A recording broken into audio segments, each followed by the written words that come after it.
이준석과 눈높이 맞추는 류호정의 변신이 드러낸 것. 전지은 편집위원. 한국 사회에서 여성과 소수자에 대한 차별과 억압에 반대하며 평등의 가치를 옹호하던 시민들에게는 요즘 매우 어지럽고 실망스러운 정치적 상황들이 전개되고 있다. 그러한 시민들이 요구하고 기대해 온 대표적인 법안은 차별금지법이다. 이 법안은 여론조사에서도 매번 70%에 가까운 시민들의 지지를 얻었고 법안 제정을 위해 수많은 이들이 고생하며 투쟁해왔다. 하지만 국회만 가면 이 법안의 제정을 위한 논의는 블랙홀로 빠졌다. 여기에는 물론 차별과 혐오를 선동하는 보수 기독교나 극우 세력들을 대변하는 국민의힘의 결사적 반대에 가장 큰 책임이 있다. 아울러 그것을 넘어서기 위한 진지한 노력을 회피해온 더불어민주당의 책임도 크다. 그런데 더 나아가 이 법안의 제정을 위해 앞장서 싸운다며 큰소리치던 국회의원 3명의 최근 행보를 보면 왜 차별금지법이 국회에서 수렁에 빠져왔는지 의문이 풀리게 된다. 이상민 의원, 차별금지법을 대표 발의한 의원이지만 민주당에서 당선이 어려워 보이자 탈당한 이후에 차별금지법을 결사반대하고 막아온 국민의힘으로 가려고 기웃거리고 있다. 류호정 의원, 젊은 여성 페미니스트 정치인으로 주목받더니 반페미니즘의 대표적 인물이고 차별금지법을 막아온 이준석과도 제3지대 신당을 함께할 수 있다며 간을 보고 있다. 금태섭 전 의원, 차별금지법을 지지한다더니 대선 때 여성가족부 폐지를 공약한 윤석열 캠프를 돕다가 이제는 혐오 정치로 악명 높은 이준석과 손잡으려고 애쓰고 있다. 이들 중에서 류호정 의원과 금태섭 전 의원은 지금 새로운 선택이라는 제3지대 신당으로 의기투합한 상황이며 며칠 전 신당의 젠더 정책도 발표했다. 이 정책에는 놀랍게도 페미니즘을 반대하며 공격해온 세력들이 흔히 여자도 군대 가야 한다며 주장하던 여성 징병제에 대한 고민과 제안 등이 담겨 있었다. 물론 남성 육아휴직 의무화 등의 정책도 담겨 있기는 했지만 정작 지금의 한국 사회에서 차별 반대와 성평등을 위해서도 가장 중요한 이슈이고 본인들도 주장해온 여성가족부 폐지에 대한 반대나 차별금지법 제정에 대한 입장은 빠져 있었다. 이런 핵심 정책들이 빠진 배경에는 이준석 국민의힘 전 대표와 신당을 같이 하고 싶다는 계산이 깔려 있다는 것이 많은 이들의 지적이다. 더구나 류호정 의원은 젠더 정책 발표 다음 날 김종배의 시선집중에 나와서 지금부터 낳고 길러도 12년 뒤에는 병역 공백이 발생한다. 분단국가의 정치인으로서 논의해야 한다면서 여성 징병제에 대한 제안을 국방병력 급감의 대책으로 제시했다. 반전 평화와 군축에 대한 주장보다 군대 병력과 국방력의 약화를 우선 살피는 진보적 페미니스트 정치인이라는 것은 참으로 모순이 아닐 수 없다. 류호정 의원의 이러한 어지러운 행보와 변화는 사실 어느 정도 예견된 일이었다고 할 수 있다. 당선 초기부터 류호정 의원은 툭하면 조선일보와 같은 족벌 언론과 인터뷰하면서 문재인 정부를 공격하는 포지션을 취했기 때문이다. 굳이 민주노총이나 진보정당들이 취재 거부를 방침으로 정한 극우적 족벌 언론을 통해서 저런 주장을 펴야 하는가 이해하기 어려웠다. 그래도 당시에는 문재인과 민주당이 대통령과 집권여당이니 이해가는 측면이 조금은 있었다. 살아있는 권력에 대한 감시와 비판은 필요한 측면이 있고 의도는 뻔했지만 족벌 언론들이 바로 그것을 강조하고 있었기 때문에 헷갈릴 수도 있었다. 그런데 류호정 의원은 족벌 언론들이 제공한 지면을 통해서 단지 민주당만이 아니라 민주노총 지도부도 공격했다. 중앙일보가 마련한 저격이라는 코너에 글을 기고해 민주노총 양경수 지도부를 비판한 것이다. 민주노총은 어느 정권이든 탄압과 공격을 받아왔으니 이것은 살아있는 권력에 대한 비판도 아니었다. 당시 양경수 지도부는 수배와 구속의 위험 속에서 족벌 언론들에게 양아치 같은 노동 귀족 주사파라고 비난받고 있었다. 이 상황에서 류호정 의원은 굳이 친재벌 족벌 언론의 입을 통해 노동운동을 비판하는 선택을 했다. 그리고 이제 정권 교체로 민주당은 집권 여당이 아니고 야당이 됐다.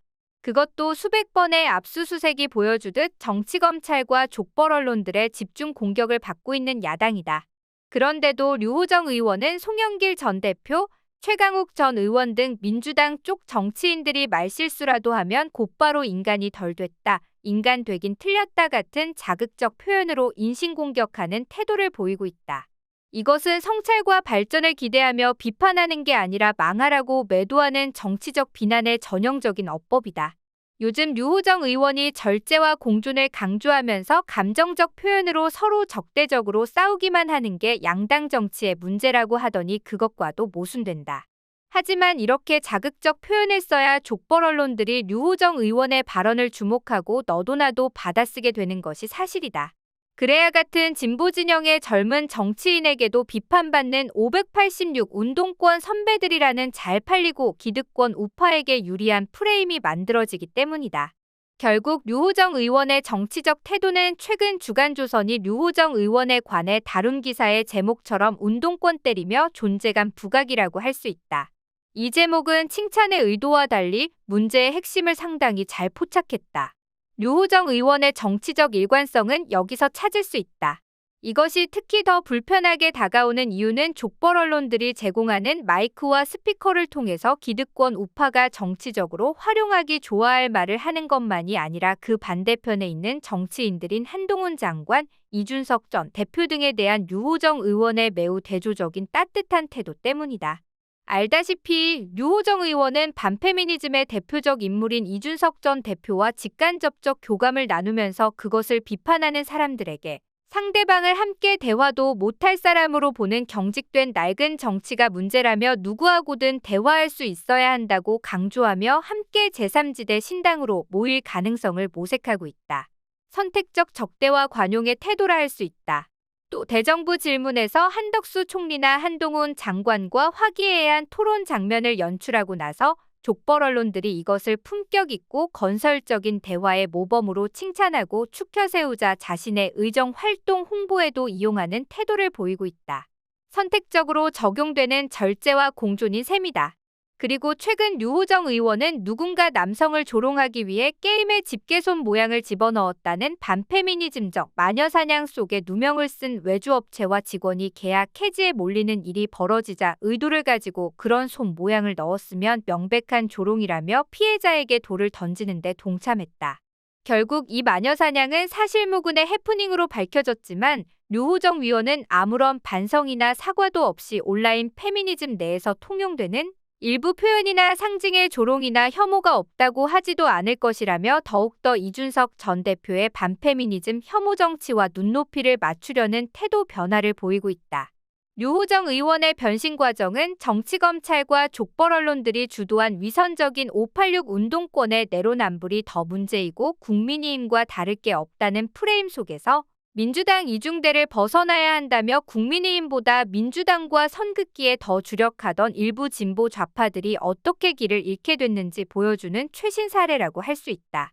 이에 따라 이미 2019년의 조국몰이나 2020년의 윤미향 마녀사냥 국면에서도 같이 돌을 던지며 정치검찰과 족벌 언론들의 입맛에 맞게 행동했던 류호정 의원은 이제 자신이 속해 있던 정의당을 도로 통진당, 운동권, 정당 같은 표현으로 낙인 찍고 있다. 전형적으로 기득권 우파가 진보 좌파를 낙인 찍는 방식을 따라 하는 것인데 그러면서 막상 의원 자리를 유지하기 위해 탈당은 거부하고 있다. 이 모든 것은 기득권 우파나 족벌 언론들에게 뭔가 말이 통하는 상대로 좋게 보여지면서 결국 류호정 의원이 금태섭, 이준석 등과 함께 제3지대 신당을 만드는 데 도움이 될지는 모른다. 하지만 진보 정치의 새로운 변화와 발전을 바라며 페미니스트 청년 여성 정치인으로서 류호정의 용기에 기대를 걸었던 사람들에게는 매우 실망스럽고 뒤통수를 맞은 것처럼 느껴지는 일들이 아닐 수 없다.